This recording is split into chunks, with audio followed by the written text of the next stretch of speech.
ಕಬ್ಬಿಣವು ಕಬ್ಬಿಣವನ್ನು ಹೇಗೋ ಮಿತ್ರನು ಮಿತ್ರನ ಬುದ್ಧಿಯನ್ನು ಹಾಗೆ ಹರಿತ ಮಾಡುವನು.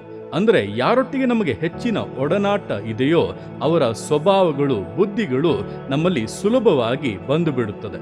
ಆದ್ದರಿಂದಲೇ ಕ್ರಿಸ್ತ ನಂಬಿಕೆ ಇಲ್ಲದವರ ಸಂಗಡ ಸೇರಿ ಇಜ್ಜೋಡಾಗಬೇಡಿರಿ ಎಂಬುದಾಗಿ ವಾಕ್ಯವು ನಮ್ಮನ್ನ ಎಚ್ಚರಿಸುವಂಥದ್ದು. ಈ ದಿವಸಗಳಲ್ಲಿ ನೀವು ಯಾವ ಸ್ವಭಾವಗಳನ್ನ, ಯಾವ ಅಭ್ಯಾಸಗಳನ್ನ ಬಿಡಬೇಕೆಂದು ಅಂದುಕೊಳ್ಳುತ್ತಾ ಇದ್ದೀರೋ ಆ ಸ್ವಭಾವವುಳ್ಳಂಥ ವ್ಯಕ್ತಿಗಳನ್ನ ಮೊದಲನೆಯದಾಗಿ ಬಿಡಿ, ಅವರನ್ನ ದೂರ ಇಡಿ.